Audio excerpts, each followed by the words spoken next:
Cynthia Williams was having a long day at work, the kind that felt endless. Her mind was filled with back-to-back meetings and a mountain of paperwork that needed her attention. She glanced at the clock and sighed. Another hour passed, and she still had a few things left to finish.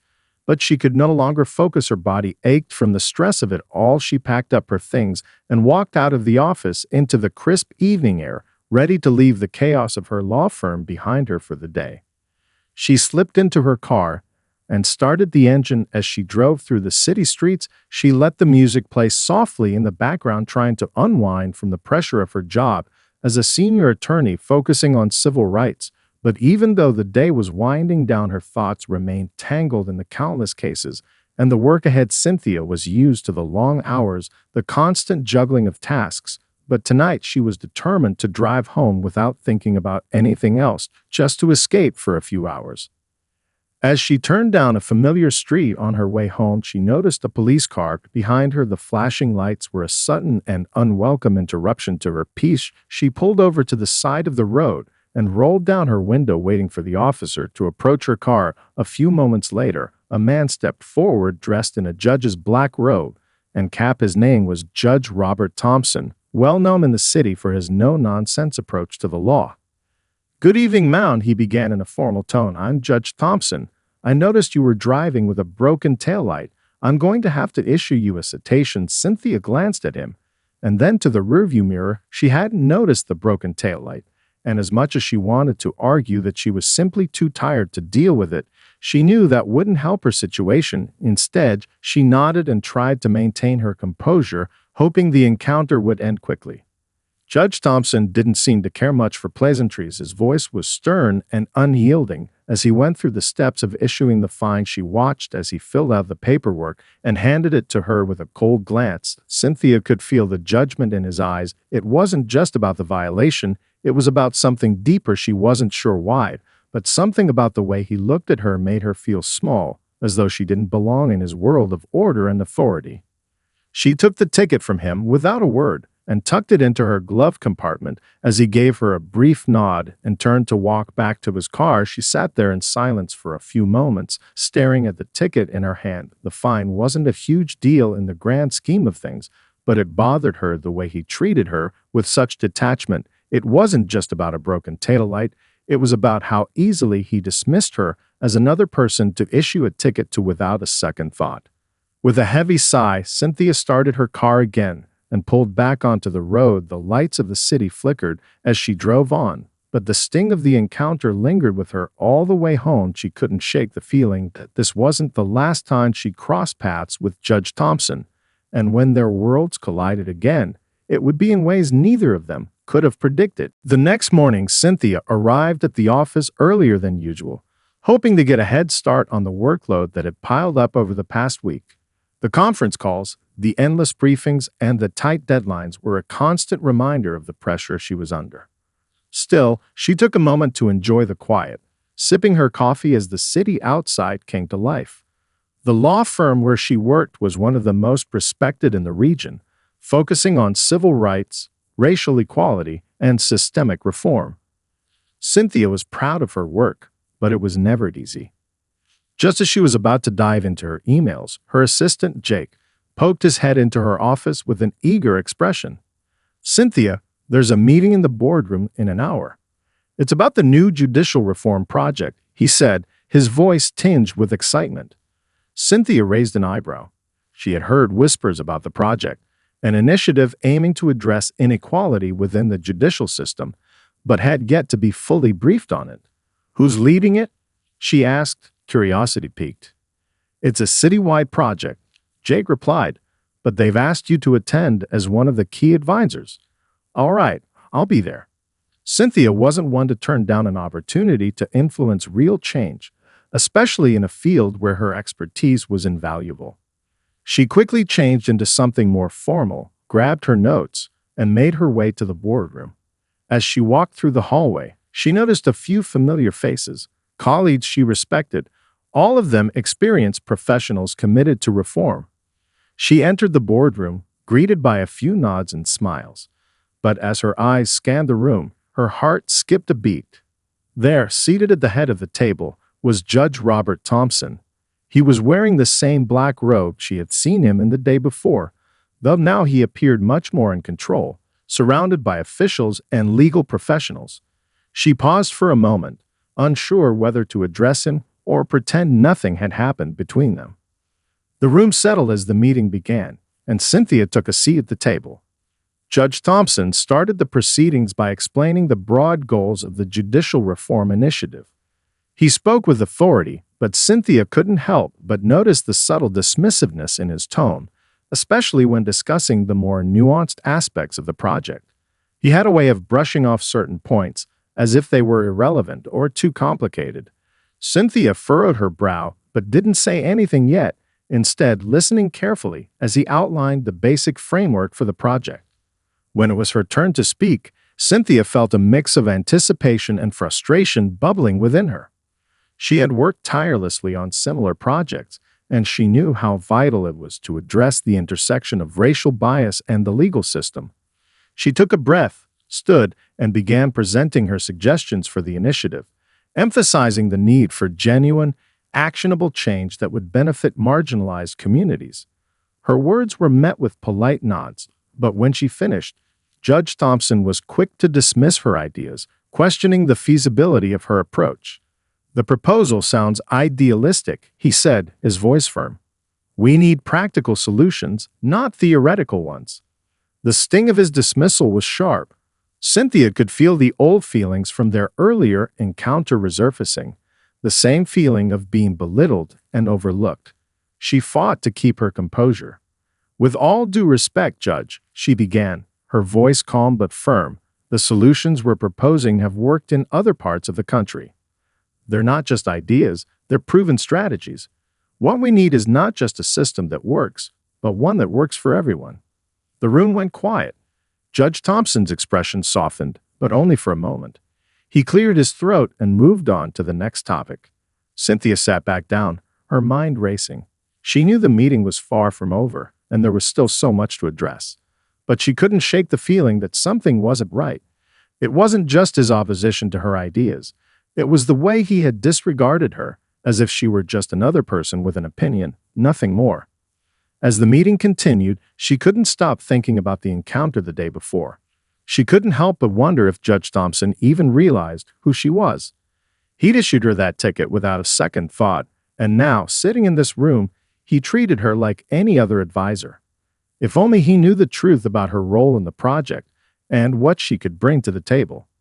And just as the meeting was wrapping up, the unsettling thought crossed her mind. She had no idea how their professional paths would collide again, but it was clear that when they did, things would change between them. Cynthia's mind was still spinning when the meeting ended. She had hoped to make a meaningful impact, to see Judge Thompson understand the gravity of the reforms she was advocating for. But instead, it felt as though she had been met with resistance at every turn. It wasn't just his rejection of her ideas. It was the way he treated her suggestions with a sort of detached dismissal. He spoke as if her years of experience and her dedication to the cause were inconsequential.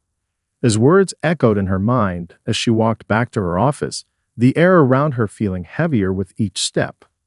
Sitting at her desk, Cynthia opened her laptop, trying to refocus on the documents before her. But no matter how hard she tried, her thoughts kept returning to the judge. There was something about him, something that rubbed her the wrong way.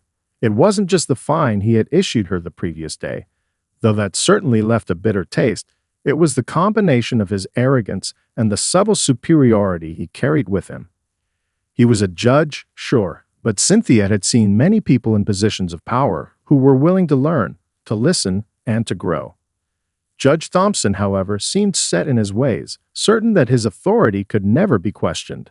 It was late afternoon when she decided to take a break, stepping out for a walk to clear her head. As she strolled through the city streets, she couldn't shake the thought that there was something more at play here. Judge Thompson's behavior wasn't just personal, it felt institutional. She had seen this before in courtrooms and boardrooms, in places where people in power weren't willing to listen to those they considered beneath them. His resistance to her ideas felt like more than just a disagreement. It felt like a refusal to acknowledge the reality of racial bias within the system he had sworn to uphold. Back at the office, Cynthia pulled up the files for the Judicial Reform Initiative. She knew she had to get this project off the ground, but now there was another hurdle to deal with: Judge Thompson. She needed to find a way to make him see that real change was about more than just laws on paper. It was about people's lives. But how could she do that when he didn't seem willing to see beyond his own perspective? It was then that the truth hit her like a lightning bolt. She hadn't just been an advisor to the project, she had been appointed as one of its lead coordinators. She had more authority over the initiative than she realized, and that meant something. Judge Thompson didn't know who she truly was, what role she played, or the kind of influence she held. He had treated her as though she were just another junior member of the team, someone with no real power, but she wasn't. She was in charge of overseeing the reforms he was supposed to be implementing. Cynthia sat back in her chair, stunned by the realization. She had been so focused on the tension between them, on how he had treated her personally, that she hadn't stopped to consider the full extent of her position. She had the power to shape this initiative, to push for changes that mattered, and she could do it whether or not Judge Thompson agreed with her. But that wasn't the only thing she had to think about. She had to confront the reality that despite his position, Judge Thompson might not be the ally she hoped he would be. In fact, his behavior so far suggested the opposite. She would have to find a way to work with him, to break through his arrogance and show him that the changes she was proposing were not just a matter of politics, but of human dignity. It was then that Cynthia knew what she had to do. She had to confront him, to put her cards on the table, and to let him know exactly who she was and what she represented. This wasn't just about a fine, or about a meeting that hadn't gone the way she had hoped. It was about something much bigger: the future of the judicial system, the future of justice, and her own place in it. And with that realization, she began to plan her next move. Cynthia's mind was still spinning when the meeting ended. She had hoped to make a meaningful impact, to see Judge Thompson understand the gravity of the reforms she was advocating for, but instead, it felt as though she had been met with resistance at every turn. It wasn't just his rejection of her ideas, it was the way he treated her suggestions with a sort of detached dismissal. He spoke as if her years of experience and her dedication to the cause were inconsequential. His words echoed in her mind as she walked back to her office, the air around her feeling heavier with each step. Sitting at her desk, Cynthia opened her laptop, trying to refocus on the documents before her. But no matter how hard she tried, her thoughts kept returning to the judge. There was something about him, something that rubbed her the wrong way. It wasn't just the fine he had issued her the previous day, though that certainly left a bitter taste. It was the combination of his arrogance and the subtle superiority he carried with him. He was a judge, sure, but Cynthia had seen many people in positions of power who were willing to learn, to listen, and to grow. Judge Thompson, however, seemed set in his ways, certain that his authority could never be questioned. It was late afternoon when she decided to take a break, stepping out for a walk to clear her head. As she strolled through the city streets, she couldn't shake the thought that there was something more at play here. Judge Thompson's behavior wasn't just personal, it felt institutional. She had seen this before in courtrooms and boardrooms, in places where people in power weren't willing to listen to those they considered beneath them. His resistance to her ideas felt like more than just a disagreement. It felt like a refusal to acknowledge the reality of racial bias within the system he had sworn to uphold. Back at the office, Cynthia pulled up the files for the Judicial Reform Initiative. She knew she had to get this project off the ground, but now there was another hurdle to deal with: Judge Thompson. She needed to find a way to make him see that real change was about more than just laws on paper. It was about people's lives. But how could she do that when he didn't seem willing to see beyond his own perspective? It was then that the truth hit her like a lightning bolt. She hadn't just been an advisor to the project, she had been appointed as one of its lead coordinators. She had more authority over the initiative than she'd realized, and that meant something. Judge Thompson didn't know who she truly was, what role she played, or the kind of influence she held. He'd had treated her as though she were just another junior member of the team, someone with no real power. But she wasn't. She was in charge of overseeing the reforms he was supposed to be implementing. Cynthia sat back in her chair, stunned by the realization. She had been so focused on the tension between them, on how he had treated her personally, that she hadn't stopped to consider the full extent of her position. She had the power to shape this initiative, to push for changes that mattered, and she could do it whether or not Judge Thompson agreed with her. But that wasn't the only thing she had to think about. She had to confront the reality that despite his position, Judge Thompson might not be the ally she hoped he would be. In fact, his behavior so far suggested the opposite. She would have to find a way to work with him, to break through his arrogance and show him that the changes she was proposing were not just a matter of politics, but of human dignity. It was then that Cynthia knew what she had to do. She had to confront him, to put her cards on the table, and to let him know exactly who she was and what she represented. This wasn't just about a fine, or about a meeting that hadn't gone the way she had hoped. It was about something much bigger: the future of the judicial system, the future of justice, and her own place in it. And with that realization, she began to plan her next move. The days leading up to the next meeting felt like a slow burn. Cynthia spent her time preparing meticulously for the discussions ahead. She knew she had the authority to make real change, but to ensure the judicial reform project succeeded, she would need to shift the dynamics of her relationship with Judge Thompson. The clock ticked louder in her ears with each passing day, reminding her that time was running out. On the morning of the next meeting, Cynthia arrived early at the office, her nerves taut but focused. She couldn't afford to let the weight of the situation cloud her judgment. This wasn't just about her ego or showing Judge Thompson who was in charge. It was about the future of the reform project and, more broadly, the justice system that so many marginalized communities depended on. With that in mind, she reviewed her notes one final time, determined to find a way to present herself with strength, but also with the professionalism the situation required. The meeting was set for 10 a.m., and as the conference room filled, Cynthia noted the familiar faces from the previous discussions, but there was no sign of Judge Thompson yet. She had a few moments before the proceedings began, and as she took a seat, she tried to steady her breathing. She had thought about what she was going to say to him, how she was going to approach the conversation. She didn't want it to be a confrontation. She just needed him to see her for what she was: a leader, an expert, and someone who had just as much authority as he did. But she also wanted to make sure that their interaction didn't become an emotional clash. At exactly 10:05 a.m., the door opened and Judge Thompson walked in, his usual stern expression firmly in place. He nodded politely to the group, not immediately noticing Cynthia. As he took his seat at the table, Cynthia felt a knot tighten in her stomach. This was the moment. She had to do this now. "Good morning, Judge," she said, her voice calm but firm. He looked up, momentarily surprised to hear her speak first. He gave her a nod in return, then turned his attention to the others in the room. "Morning, Cynthia," he replied, a subtle but clear difference in the tone of his voice. His acknowledgement seemed courteous enough, but Cynthia could sense a lingering air of formality. It was as though he still didn't know who she really was. This was her chance, and she wasn't going to let it slip. With the meeting beginning in earnest, Cynthia waited for the appropriate moment. She listened intently to Judge Thompson's opening statements as he went through the agenda, but the whole time, she kept her focus on what she needed to do. When he reached a point where he began discussing the specific guidelines for the project, Cynthia knew it was time. She raised her hand, her eyes locking onto his. "Judge, if I may," she began, "before we continue, I think there's something we need to address." The room fell silent, and all eyes turned toward her. Judge Thompson raised an eyebrow, clearly caught off guard.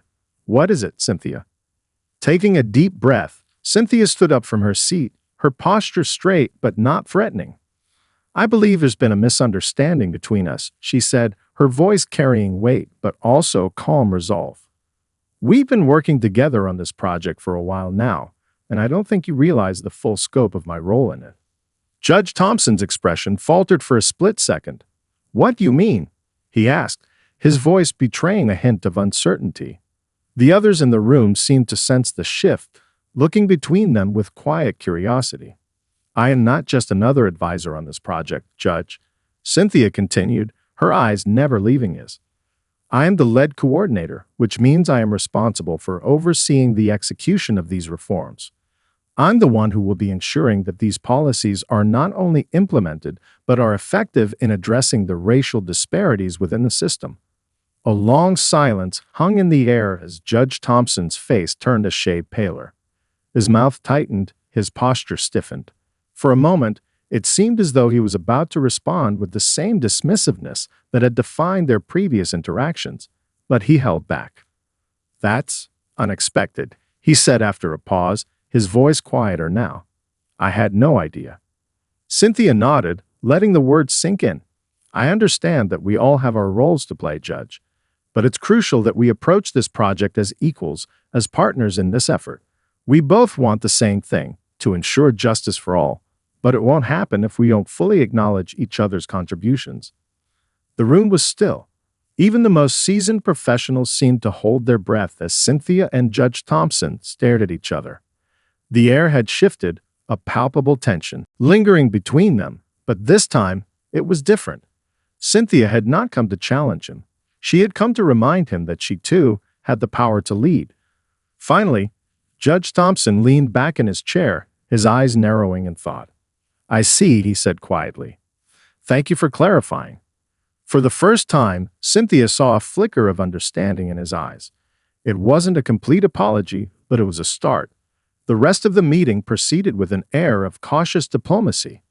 Cynthia could feel the shift in the room, the palpable tension that had existed between her and Judge Thompson, slowly beginning to dissipate. He wasn't completely open yet, but his demeanor had softened. Instead of dismissing her ideas, he listened more attentively, and for the first time, his responses weren't laden with the same air of superiority. It was clear that her words had reached him, and as much as she wanted to see him acknowledge her fully, she knew that small steps were better than nothing. As the meeting ended, there was a new undercurrent of respect between them. Judge Thompson nodded at Cynthia, a slight but significant gesture of acknowledgement. "Thank you for your input, Cynthia," he said, his voice more neutral than before, but still carrying a hint of sincerity. "I'll take your points into consideration moving forward." Cynthia smiled, not with triumph, but with a sense of quiet satisfaction. The confrontation had gone better than she had expected. There was still much work to be done, but now at least they had a foundation of mutual respect to build upon. As the participants filtered out of the room, Cynthia felt a subtle weight lift from her shoulders. She wasn't just an advisor anymore. She was a leader, and it was beginning to feel like others were starting to recognize that. The following weeks were filled with intense work on the judicial reform project. Judge Thompson, while still a figure of authority, seemed to approach the project with a newfound understanding of Cynthia's role. He attended more meetings, listened more closely, and even incorporated some of her ideas into the next phase of the initiative. It wasn't a perfect partnership, but it was evolving into something more productive. Cynthia had expected the progress to be slow, but she was pleased with how things were moving. Despite the complexities of the project, they had started to see results. New policies were being drafted, and Cynthia made sure to steer them in the right direction, ensuring that the voices of marginalized communities were not just heard, but truly considered. She worked tirelessly, poring over legal documents, speaking with activists, and collaborating with other leaders in the field. She knew how important it was to keep pushing forward, and she wasn't about to let up. But, as she knew all too well, even the most well-intentioned efforts could be derailed by unforeseen obstacles. One afternoon, Cynthia received an urgent call from Jake, her assistant.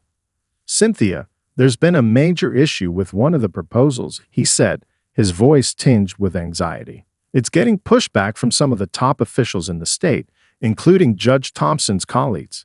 They say it's too radical, too much change too quickly." Cynthia's stomach churned. This was precisely the kind of resistance she had feared.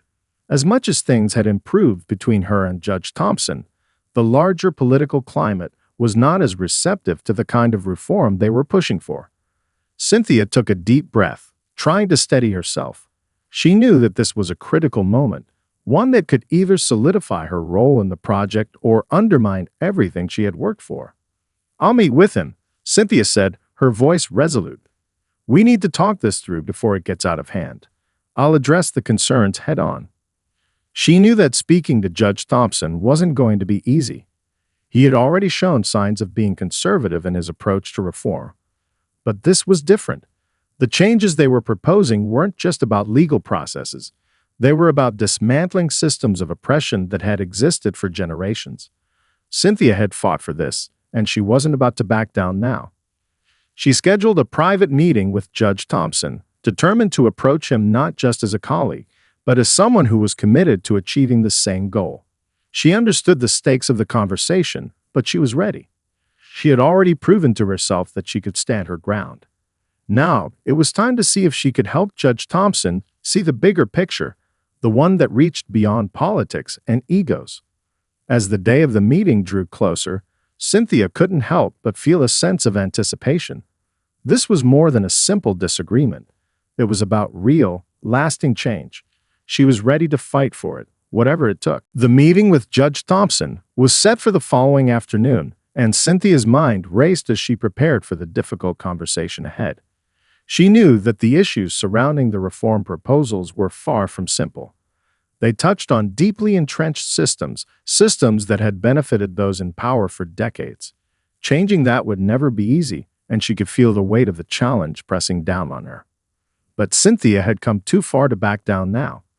This was the moment she had been waiting for, an opportunity to finally convince Judge Thompson that the reforms they were pushing for were not only necessary, but long overdue. She wasn't just fighting for a set of policies, she was fighting for justice, for the voiceless, for the marginalized communities whose lives depended on the success of this initiative. When she walked into the meeting room, Judge Thompson was already seated, his expression as unreadable as ever. He didn't acknowledge her presence right away, his gaze fixed on the stack of papers in front of him. Cynthia didn't wait for an invitation. She sat down across from him, her posture firm and deliberate. This wasn't just a casual conversation. It was a pivotal moment. "Judge," she began, her voice calm but steady. "I understand there's been some pushback on the reforms we're proposing. I wanted to hear your concerns directly, to see if we can find a way to move forward." Judge Thompson glanced up at her, his expression cool. "There's a lot at stake with these reforms, Cynthia," he said, his tone measured.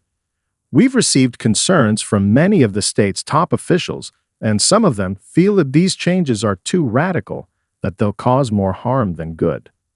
Cynthia leaned forward, her eyes never leaving his. "And what about the harm that's already being done? What about the communities who've been suffering under a system that's designed to keep them down?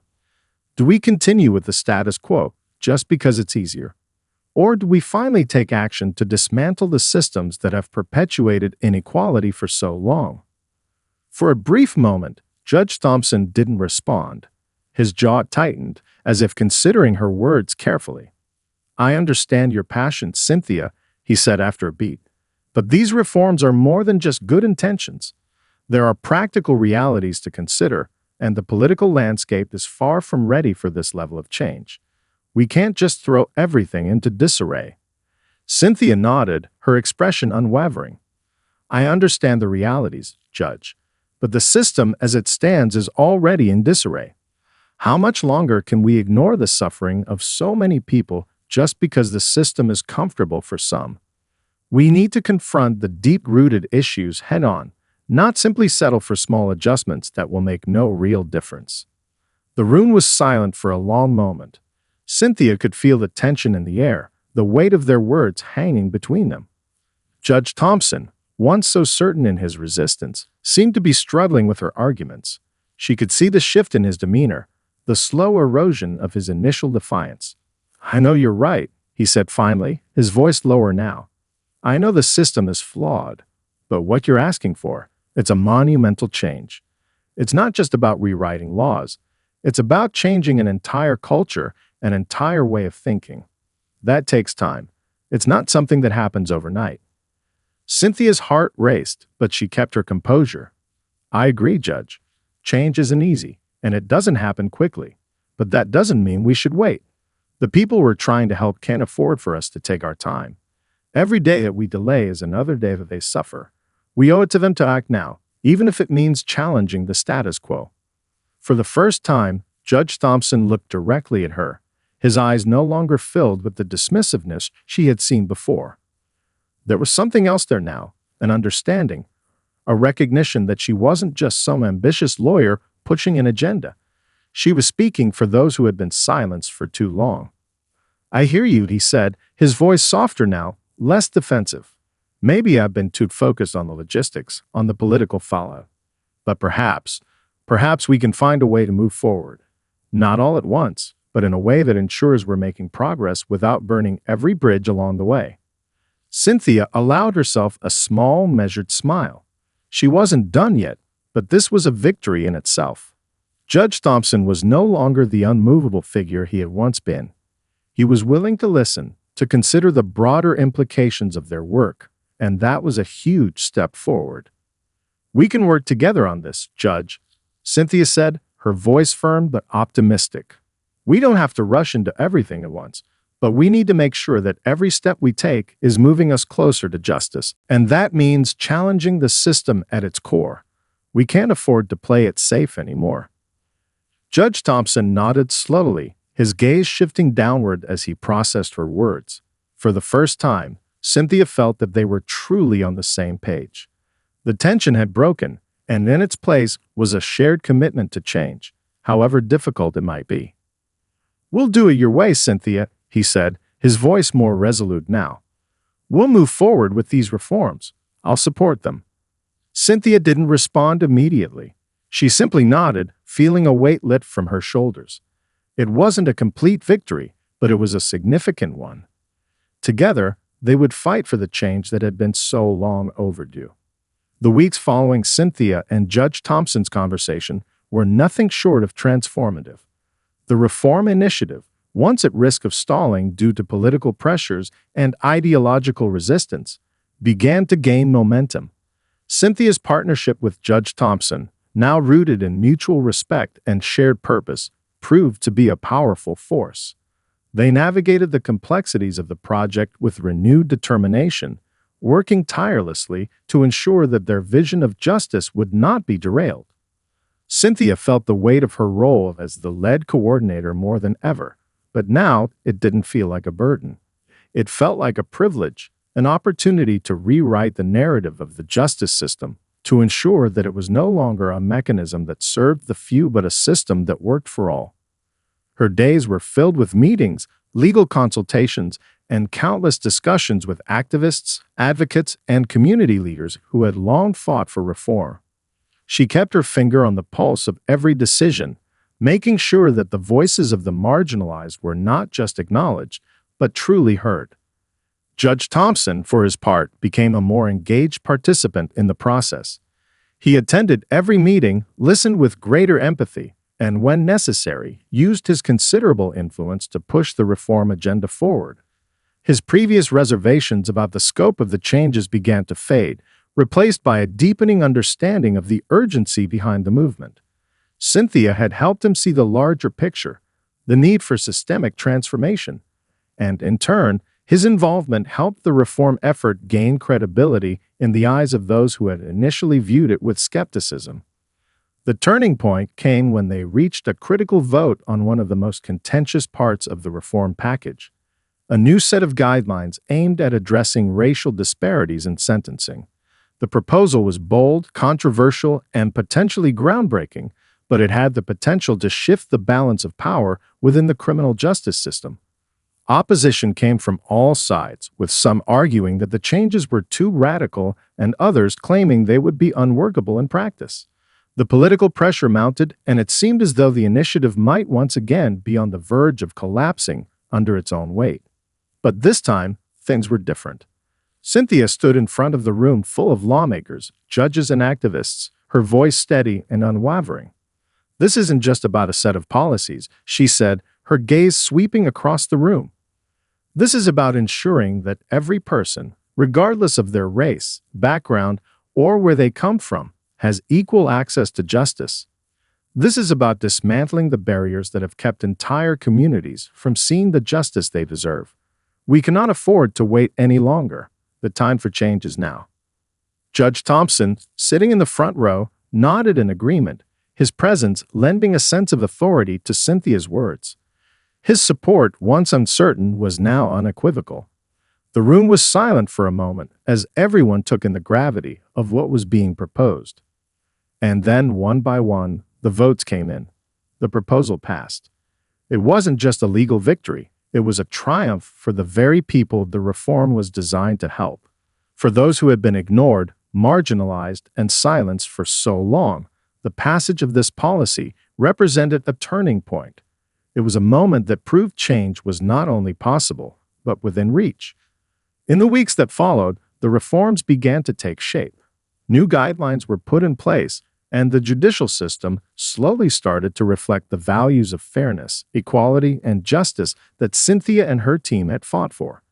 It wasn't a perfect system, and there was still much work to be done, but for the first time in years, Cynthia felt that the system was finally moving in the right direction.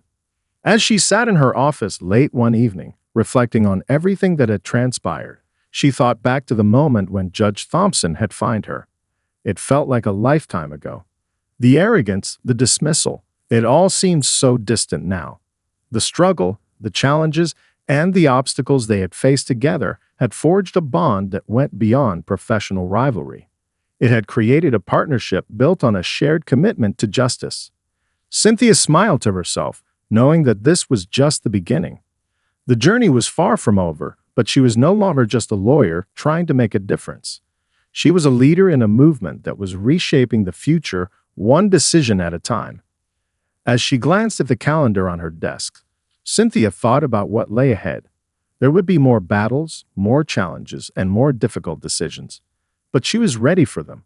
She had proven to herself and to the world that change was possible if you were willing to fight for it. And with the support of those who believed in justice, she knew they could make it happen.